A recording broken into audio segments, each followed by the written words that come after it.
হাবিজাবি অনেক চিন্তা মেঘের মাথায় ঘুরছে। হঠাৎ মনে হলো, আচ্ছা, আমার নাম তো মাহদিবা, দিবা নাম তো ডি দিয়ে শুরু, তাহলে কি আমি? কিন্তু এই জীবনে আবির ভাইয়ের সঙ্গে আমার কখনো সুসম্পর্ক ছিল বলে তো মনে হয় না। তাহলে বোধহয় আমি না, অন্য কেউ। সবকিছু ভালোই থাকে, কিন্তু জান্নাত আপু বা আবির ভাইয়ের জীবনে অন্য কেউ আছে, এই ভাবনাটা এলেই মেঘের মাথা যেন গরম হয়ে যায়।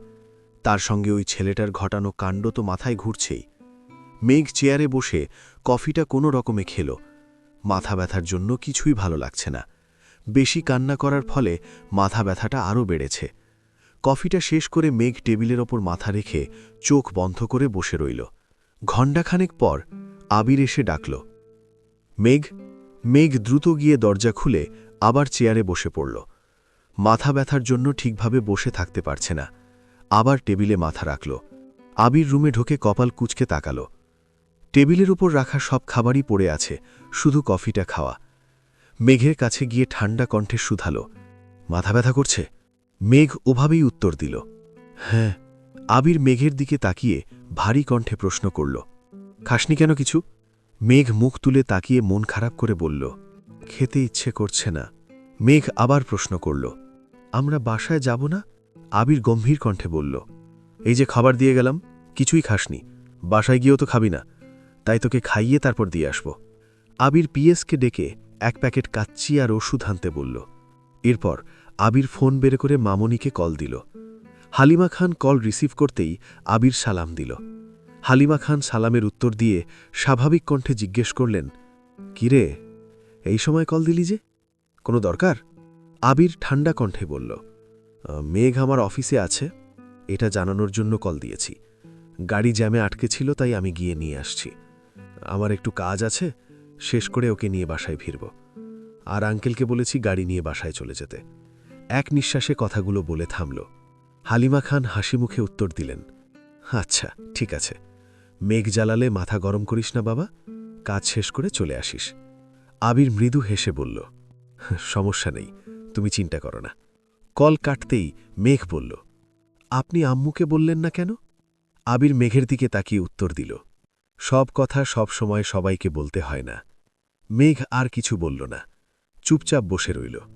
এর মধ্যেই তানভীর মেঘের নাম্বারে কল করে। মেঘ রিসিভ করার আগেই আবির ফোনটা নিয়ে রুম থেকে বেরিয়ে গিয়ে তানভীরের সঙ্গে কথা বলে। কিছুক্ষণ পর ফিরে এসে মেঘের ফোন টেবিলের ওপর রেখে পাশের চেয়ারে বসে গম্ভীর কণ্ঠে প্রশ্ন করে, কি হয়েছিল তোর সঙ্গে? পুরো ঘটনাটা বল। মেঘ ঢোক গিলে ধীরে ধীরে বলতে শুরু করে, কিছুদিন ধরে কয়েকটা ছেলে কোচিংয়ের সামনে দাঁড়িয়ে থাকে, সিগারেট খায়, আরও কি খায়, আর মেয়েদের উল্টাপাল্টা কথা বলে। অনেক স্টুডেন্ট একসাথে বের হয়, তাই কোচিংয়ের সামনে দাঁড়ানো যায় না। এজন্য আমি আর বন্যা প্রতিদিন বের হয়ে একটু সাইডে দাঁড়াই। আমাদের গাড়ি আসলে আমরা চলে যাই।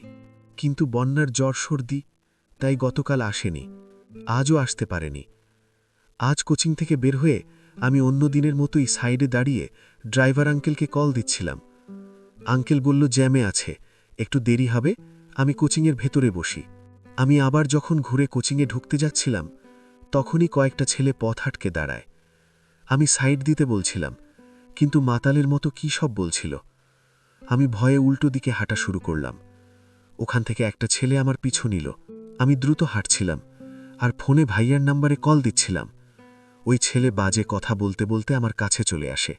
তারপর আমি দৌড় দিই। সেও দৌড়ে এসে আমার হাত চেপে ধরে। আশেপাশে কোনো মানুষ ছিল না।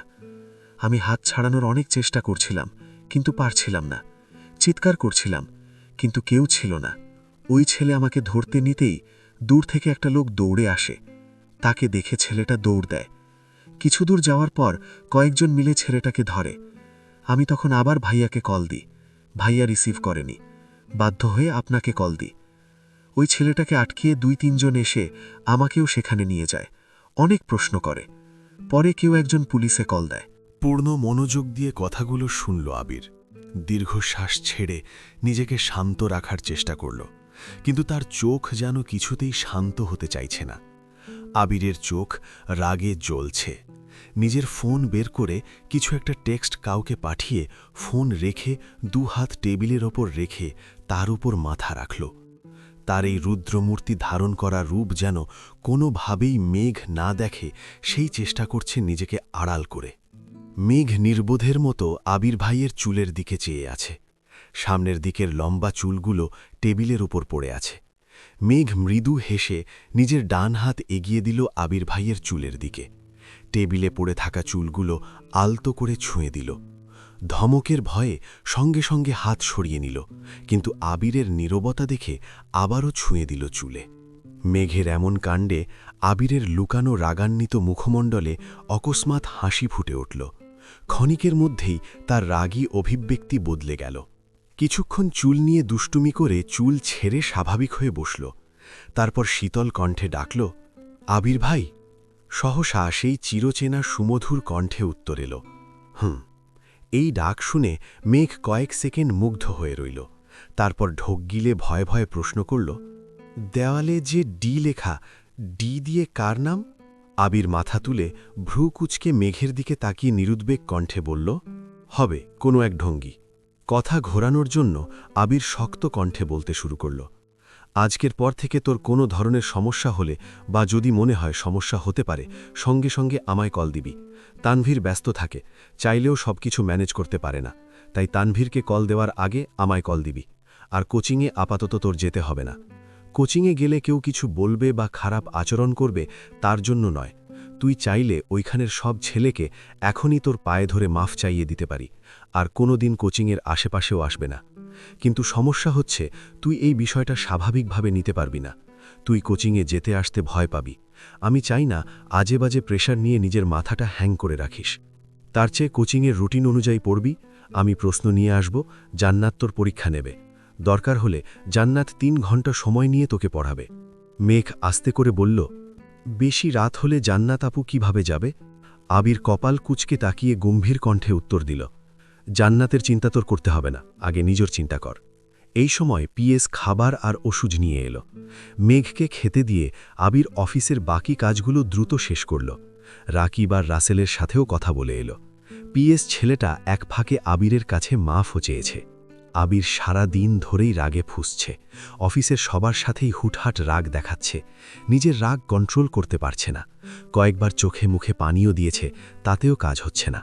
মেঘ খেতে খেতে বিড়বিড় করে বলছে, আপনার জান্নাত আপুর কথি কেয়ারটা খুব তাড়াতাড়ি সরাতে হবে। কোথাও চান্স পেলেই জান্নাত আপুর কাছে আর পড়ব না। তারপর আপনার কেয়ারও কমে যাবে। ধীরে ধীরে আমি নিজেই আপনার প্রেমিকা হয়ে যাব। কথাগুলো বলতে বলতে মেঘের ঠোঁটে সহসা হাসি ফুটে উঠল। কাজ শেষ করে নিজের রুমে এসে মেঘকে হাসতে দেখে আবিরের সব রাগ মুহূর্তেই মিলিয়ে গেল।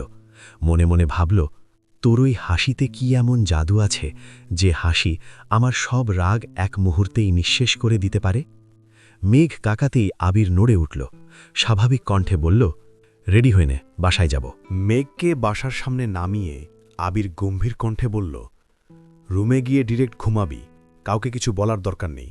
যদি কিছু বলতে হয় আমি বাসায় কেড়ে বলবো। কয়েক ঘন্টা সময় পার হওয়াতে মেঘও অনেকটাই স্বাভাবিক হয়ে গেছে। রুমে গিয়ে ফ্রেশ হয়ে ঘুমিয়ে পড়েছে।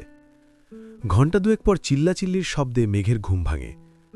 করিডোর থেকে নিচে তাকিয়ে দেখে বাড়ির 3 কর্তা সোফায় বসা। 3 কর্তি কিছুটা দূরে দাঁড়িয়ে আছেন। সোফা থেকে কিছুটা দূরে আবির ভাই দাঁড়িয়ে আছে। দেখে মনে হচ্ছে ওনার মতো ভদ্র আর শান্ত ছেলে দ্বিতীয় আর নেই। আবিরের থেকেও কিছুটা দূরে দাঁড়িয়ে আছে তানভীর। আলী আহমদ খান চিৎকার দিয়ে উঠলেন, তোমাকে এতবার সাবধান করার পর আবারও মারপিট কেন করেছ? বড় আব্বুর রাগান্বিত স্বরে মেঘের শরীর কেঁপে উঠল। আবির ভাই তো জানাতে চাননি, তাহলে বড় আব্বু জানল কিভাবে? এই বাড়িতে আসার পর থেকেই আবির ভাইকে প্রতিনিয়ত নিষেধ করা হচ্ছে, কিন্তু আজ তো মেঘ নিজের চোখে আবির ভাইয়ের ক্রোধ দেখেছে, মারপিট দেখেছে। আজ আবির ভাইয়ের কি হবে এই চিন্তায় পড়ে গেছে মেঘ। অথচ আবির ভাইয়ের মধ্যে কোনো ভয় ডর কিছুই নেই। সবেমাত্র ঘুম থেকে উঠেছে মেঘ। এলোমেলো চুল, ক্লান্ত মুখশ্রী নিয়ে ধীরে ধীরে সিঁড়ি বেয়ে কিছুটা নিচে নামল। আবিরকে নিরুত্তর থাকতে দেখে আলী আহমেদ খান আবার ধমক দিলেন, কথা কেন বলছো না? গুন্ডামি করার জন্য তুমি দেশে আসছ? আবির ভনিতা ছাড়াই উত্তর দিল, এই বাড়ির মেয়ের গায়ে কেউ হাত দিলে আমি সেটা সহ্য করতে পারব না। আলী আহমেদ খান পুনরায় বললেন, সহ্য করতে না পারা এক বিষয়, মারপিট করা আরেক বিষয়। মারপিট কেন করলা? লোকে কি বলবে? বিদেশ থেকে পড়াশুনো করে দেশে ফিরে এখন রাস্তাঘাটে মারপিট করে? আবির মাথা নিচু করে ভারী কণ্ঠে বলল, আফসোস, আমাকে নিয়ে যতটা মাথা ঘামাচ্ছেন তার কিছুটা মাথা যদি ওই ছেলেগুলোর জন্য ঘামাতেন তাহলে কেন মেরেছে প্রশ্নটা আমাকে করতে হতো না। মোজাম্মেল খান কঠিন স্বরে বললেন, ওই ছেলেগুলোর জন্য আইন আছে, পুলিশ আছে, তোমাকে তো দায়িত্ব দেওয়া হয়নি? তুমি ছেলেকে না মেরে মেঘকে নিয়ে চলে আসতে পারতে। আবির বিড়বিড় করে বলল, আইন আর পুলিশ ছিল বলেই তো ওগুলারে আবার পেটাতে হইছে। ইকবল খান চিন্তিত স্বরে বললেন, দেখ আবির, এসপি আমার বন্ধু ছিল আর তোকে চিনেছে বলেই ঝামেলা করেনি, আমাকেও কল দিয়ে জানিয়েছে। এখানে অন্য কেউ থাকলে ঝামেলা হতো। আলী আহমেদ খান আবার বলে উঠলেন, মান সম্মানের চিন্তা কি এই ছেলের আছে? আবির রাগ কন্ট্রোল করতে না পেরে চিৎকার করে উঠল, আমায় ক্ষমা করবেন, আমি আপনাদের মতো ভদ্রলোকের মুখোশ পরে চলতে পারব না, আর আপনাদের মতো পাষাণ হৃদয় নিয়ে বাঁচতেও পারব না। কেউ আমার গণ্ডিতে ছোঁয়ার চেষ্টা করলে সেই হাত ভেঙে দিতে আমি দ্বিতীয়বার ভাবব না। কথাগুলো বলে সিঁড়ি দিয়ে উঠতে গিয়ে মেঘকে দেখে আবার ধমক দেখল, তোকে ঘুমাতে বলছি, বের হয়েছিস কোন সাহসে? আবিরের পেছন পেছন মেঘও নিজের রুমে ছুটে গেল। ড্রয়িং রুমে পিনপতন নীরবতা। তানভীর নিষ্পলক তাকিয়েছিল। আবিরের যাওয়ার পথে তানভীরের চোখের সামনে ভেসে উঠেছে কিছুক্ষণ আগে ঘটা তাণ্ডব। কোচিংয়ের সামনে থাকা সব ছেলেকেই ধরে এনে মারধর করে আধমরা করা হয়েছে। আর যে ছেলেটা মেঘের হাত ধরেছিল, পুলিশ শাসিয়ে ছেড়ে দিয়েছিল তাকে। সেই ছেলেটাকে আবার ধরে এনে ছুরিতে হাত কাটতে গেছিল আবির। গলা কাটার জন্য উঠে পড়ে লেগেছিল, কিন্তু রাকিব, রাসেল আর অন্য কয়েকজন মিলে জোর করে আটকেছে। আবিরের রাগ কন্ট্রোলের একমাত্র উপায় হল মেঘ। মেঘের কথা বলে অনেক কষ্টে আবিরকে শান্ত করে রক্তে রঞ্জিত জামা পাল্টে বাড়ি ফিরিয়ে এনেছে তানভীর। আর রাকিব, রাসেল সহ বাকিরা ছেলেগুলোকে হাসপাতালে নিয়ে গেছে। যেখানে দুপুরে রাস্তায় সামান্য মারধরের কারণেই বাড়ির মানুষের এত প্রশ্নের মুখে পড়তে হয়েছে, সেখানে দ্বিতীয় দফার মারধরের কথা যদি জানতে পারে তাহলে নিশ্চিতভাবেই দু-একজন হার্ট অ্যাটাক করবে। সবার নীরবতা দেখে তানভীরও নিজের রুমে চলে যায়। ঘণ্টাখানেক পর মেঘ চুপি চুপি নিজের রুম থেকে বের হয়ে আবির ভাইয়ের রুমের দিকে যায়। আবিরের রুমের দরজা বন্ধ। ভেতর থেকে রাগান্বিত কণ্ঠে হুঙ্কার শোনা যাচ্ছে। ফোনে হয়তো কাউকে ঝাড়ছে। ভয় পেয়ে মেঘ দৌড়ে নিজের রুমে ফিরে যায়। কয়েকদিন কেটে গেছে। আবির ইদানিং বাড়ির সবাইকে এড়িয়ে চলে, একসাথে খায় না, অফিসে গেলেও নিজের মতো কাজ শেষ করে চলে যায়। মেঘ তো ভয়ে সামনেই যায় না। গত ৩ মাসে আবির ভাইয়ের এত রাগ সে আগে কখনো দেখেনি। আবির ভাইকে দেখলেই আতঙ্কে থাকে, তবু লুকিয়ে লুকিয়ে আবির ভাইয়ের যাওয়া আসা দেখে। মাঝখানে নির্বাচন হয়ে গেছে। তানভীরদের এমপি বিপুল ভোটে জয়লাভ করেছেন। সেই সুবাদে আগামীকাল খাওয়া দাওয়ার ব্যবস্থা করেছেন। বাড়ির সবাইকেই দাওয়াত দিয়েছেন, কিন্তু বাড়ির মানুষ রাজনীতি পছন্দ করে না বিধায় তানভীর কাউকে কিছু বলেনি। শুধু মেঘকে যাওয়ার কথা বলেছে। মিম বা আদিকে বললে ওরা বাসার বাকিদের বলে দেবে, আর বাকিদের বললেই শুধু শুধু ঝাড়ি খেতে হবে। এমনিতেই আবিরের কথায় ওনারা রেগে আছেন। তাতে অবশ্য আবিরের কিছু যায় আসে না। এই পৃথিবীতে আবিরের কাছে সবচেয়ে মূল্যবান মা আর মেঘ। তাই মেঘের বিপরীতে যাই থাকুক, তার কোনোটাতেই আবিরের আগ্রহ নেই। ভোরবেলা উঠেই তানভীর চলে গেছে। সবকিছু আগে থেকেই প্ল্যানিং করা। মেঘদের বাসা থেকে কিছুটা দূরে একটা মোড় আছে। আবির অফিস থেকে ফিরে ওই মোড়ে দাঁড়াবে, মেঘ বেরিয়ে যাবে। প্ল্যান মোতাবেক সবই হলো। আবির সাদা শার্ট আর কালো প্যান্ট ইন করে পরে, চোখে সানগ্লাস লাগিয়ে পুরো নায়ক সেজে এসছে। মেঘও পছন্দের একটা কালো রঙের জামা পরেছে। ইদানিং আবির ভাইয়ের পছন্দের রঙগুলো মেঘ একটু বেশিই পড়ছে। দুজনকে একসাথে দেখলে যে কেউ ভাববে তারা কাপল। এমপির বাড়িতে এসে এমপির সঙ্গে দেখা করে কথাবার্তা বলেছে। তারপর 3 ভাই বোন ছবিও তুলেছে। সবশেষে খাওয়া দাওয়াও করেছে। সেই অফিসের ঘটনার পর আজ আবির ভাই মেঘের সঙ্গে স্বাভাবিক আচরণ করছে। এটা দেখেই মেঘের মন উড়ু উড়ু করছে। প্রোগ্রাম শেষে মেঘ আর আবির চলে যাবে। তানভীর মেঘকে একটু দূরে নিয়ে কি যেন বলছিল। আবির কিছুটা এগিয়ে বাইকের কাছে যাচ্ছিল। এমন সময় আচমকা এমপির মেয়ে সামনে হাজির হলো। মেয়েটা হাসি মুখে জিজ্ঞেস করল, আসসালামু আলাইকুম ভাইয়া, কেমন আছেন? আবির স্বাভাবিক কণ্ঠে উত্তর দিল, ওয়ালাইকুম আসসালাম, আলহামদুলিল্লাহ ভালো। তুমি কেমন আছো? মেয়েটা হেসে উত্তর দিল, আলহামদুলিল্লাহ অনেক ভালো। এমপি হয়েছেন তার ক্রেডিট তানভীর ভাইয়া সহ আরও অনেকের। আপনিও শুনেছি অনেক হেল্প করেছেন, তার জন্য ধন্যবাদ।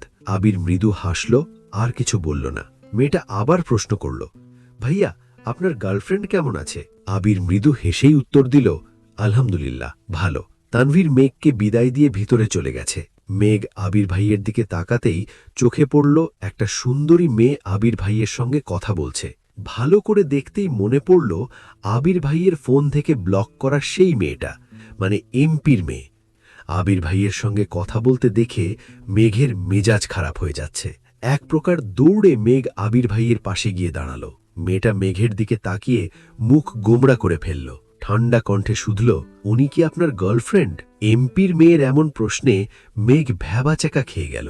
তীব্র উৎসাহ নিয়ে তাকিয়ে আছে আবির ভাইয়ের চোখে মুখে। এই যেন আবির ভাইয়ের মনের কথা জানার বিশাল সুযোগ। এই সুযোগ সে হাতছাড়া করতে চায় না। বৃহৎ নয়নে চেয়ে আবির ভাইয়ের চোখ মুখ নিরীক্ষণ করছে। আবির স্বাভাবিক কণ্ঠে মেঘের দিকে এক পলক তাকিয়ে আবার চোখ সরিয়ে গম্ভীর কণ্ঠে বলল, না, ও আমার কাজিন। এই সামান্য কথাতেই অষ্টাদশীর হৃদয় ভেঙে চূর্ণ বিচূর্ণ হয়ে গেল। মেয়েটা হাসি মুখে মেঘকে এটা সেটা জিজ্ঞেস করেছে। মেঘ মনের বিরুদ্ধে উত্তরগুলো দিয়েছে। মেয়েটা বিদায় নিয়ে চলে গেছে, কিন্তু মেঘ এক পাও নড়ছে না। ছলছল নয়নে চেয়ে আছে আবির ভাইয়ের দিকে। মনে মনে ভাবছে, আমি কি শুধু মোহের পেছনে ছুটছি? আবির আকাশের পানে চেয়ে মনে মনে বলল, তোর চোখে চোখ রেখে মিথ্যা বলার সাধ্য আমার নেই, কিন্তু তোর ভালোর জন্য এই মিথ্যাটা বলতে হয়েছে। আমি চাই না আমার কারণে তুই তোর জীবনের লক্ষ্য থেকে সরে যাস। তোকে মানসিকভাবে শক্ত হতে হবে। এর থেকেও কঠিন পরিস্থিতি মোকাবিলা করতে হবে তোকে। মেঘ সারা রাস্তা কাঁদতে কাঁদতে এসেছে। প্রতিদিন আবির ভাইয়ের কাঁধে হাত রাখলেও আজ ইচ্ছে করেই দূরে সরে বসেছে।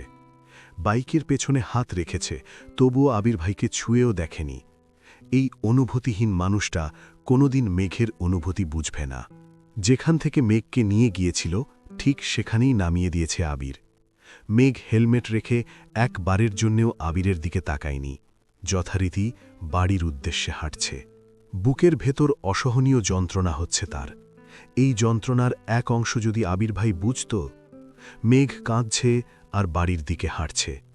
গত 17 বছরেও সে এত কান্না করেনি যতটা আবির ভাই দেশে ফেরার পর করেছে। আবির বাইক থেকে দুর্বোধ্য দৃষ্টিতে তাকিয়ে আছে মেঘের হাঁটার দিকে। কয়েক মুহূর্ত নিশ্চুপ থেকে অকস্মাৎ বলে উঠল, তোকে প্রতিশ্রুতি দেব না মেঘ, বউ করে ডাইরেক্ট প্রমাণ করে দেব। এই আবির কথা দিচ্ছে, তোর এই কান্না চিরতরে মুছে দেব সেদিন, ইনশাআল্লাহ। নির্বাচনের ঝামেলার পর থেকে তানভীর বেশ শান্তিতে আছে। আপাতত কাজের এত চাপ নেই। এমপিও বিভিন্ন কাজে ব্যস্ত। প্রয়োজন হলে মিটিং ডাকে, তখন সেখানে উপস্থিত থাকতে হয়। কয়েক মাসের কার্যক্রমে তানভীর এমপির কাছের লোকদের মধ্যে একজন হয়ে উঠেছে। কোনো প্রোগ্রাম কিভাবে করলে ভালো হবে তা ম্যানেজ করার দায়িত্ব বেশিরভাগ সময় তানভীরেরই থাকে।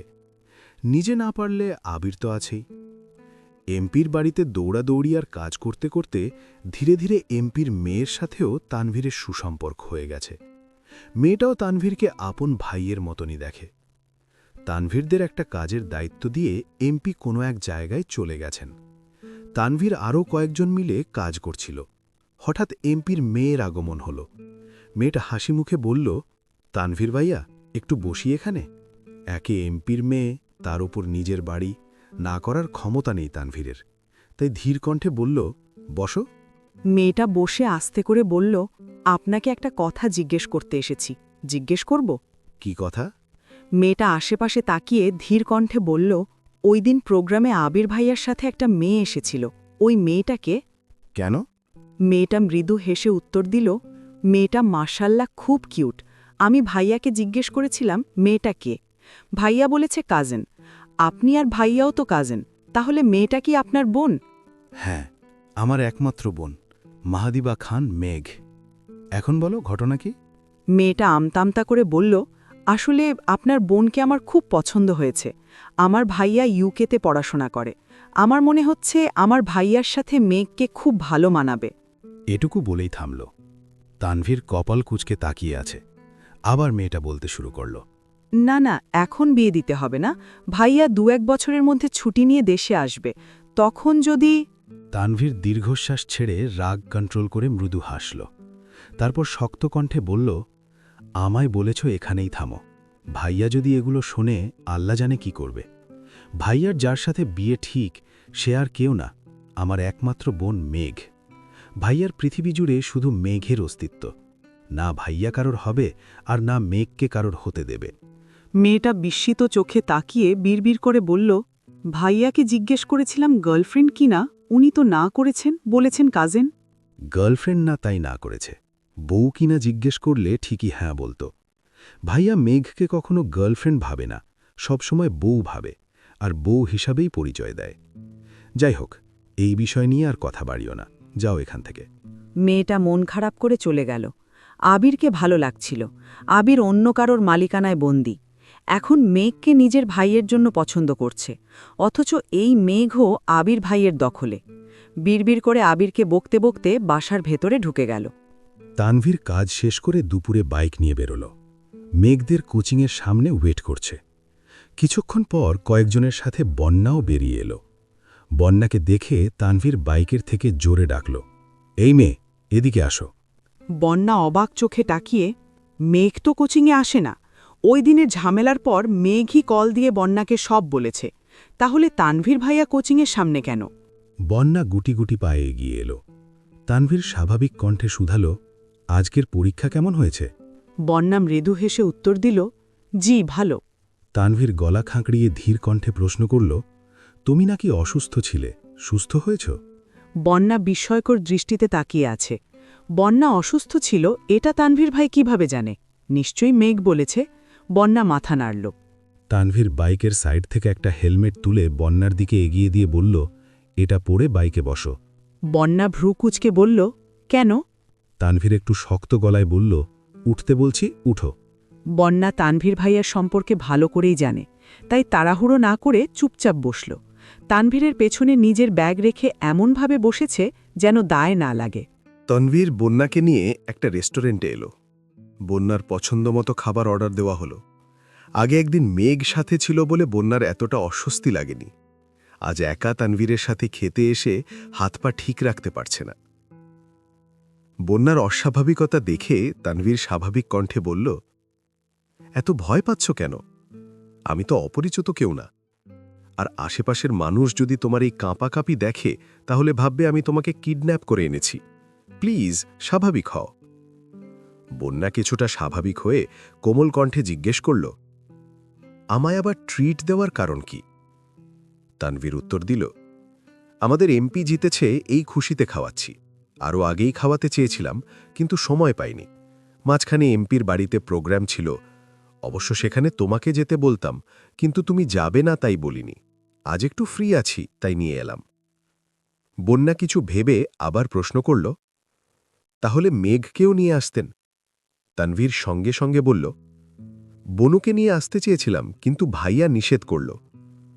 কথাটা বলেই তানভীর ভাবনায় পড়ে গেল, বন্যা যদি কিছু বুঝে ফেলে। আর ঠিক তখনই বন্যা প্রশ্ন করল, আপনি মেঘের আপন ভাই, তাহলে উনি নিষেধ করবেন কেন? তানভীর আমতা আমতা করে বলল, ওই দিনের কোচিংয়ের ঘটনা তো তুমি শুনেছ। ওই ঘটনার পর বনু একটু চিন্তিত। এই অবস্থায় এদিকে এলে ভয় পেতে পারে, তাই ভাইয়া না করেছে, আর কিছু না। অবশ্য সবাইকে নিয়ে ঘুরতে যাব, অনেকদিন ধরেই মিম আর আদি ধরছে। এতদিন নির্বাচনের ঝামেলার জন্য পারিনি, এখন না নিলে বাসায় ঝামেলা হবে। বন্যা মৃদু হাসল। বাসার ঝামেলার ভয়ে ভাই বোনদের ঘুরতে নিয়ে যাবে, এটা ভেবেই তার হাসি পাচ্ছে। বন্যার সেই অপরূপ হাসি দেখে তানভীরও হেসে ফেলল। তানভীরের উচ্চতা 5 ফুট 9 ইঞ্চি, গায়ের রং উজ্জ্বল শ্যামলা, সুস্বাস্থ্যের অধিকারী, কিছুটা গুলুমুলু টাইপের। দাড়িও আবিরের মতো ছোট করে কাটা। ফুলহাতা টি শার্ট কনুই পর্যন্ত তোলা, সাথে জিন্স প্যান্ট।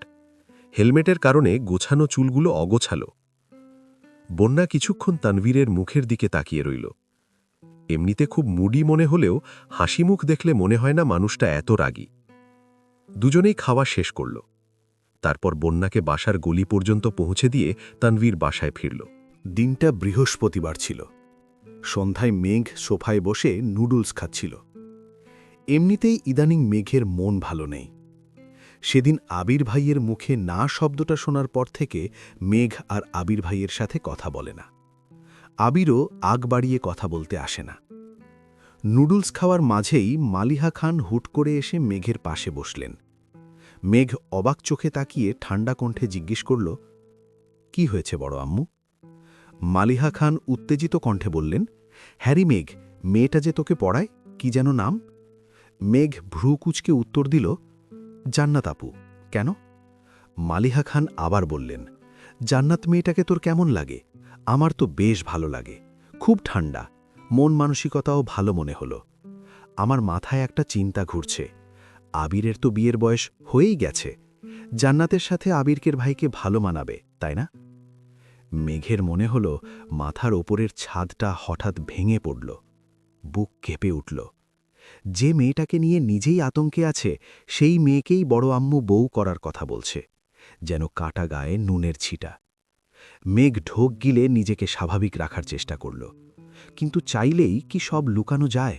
যে মানুষটার জন্য বুকের ভেতর এক আকাশ ভালোবাসা, তার বিয়ের কথা শুনছে, তাও আবার অন্য মেয়ের সাথে। চিৎকার করে কাঁদতে ইচ্ছে করছে মেঘের। মালিহা খান আবার বললেন, এই মেঘ, জান্নাতকে জিজ্ঞেস করিস তো কারো পছন্দ আছে কিনা? না থাকলে ভাবছি আবির আর তোর বড় আব্বুর সাথে কথা বলবো। কথা শেষ করে মালিহা খান রান্না করে চলে গেলেন।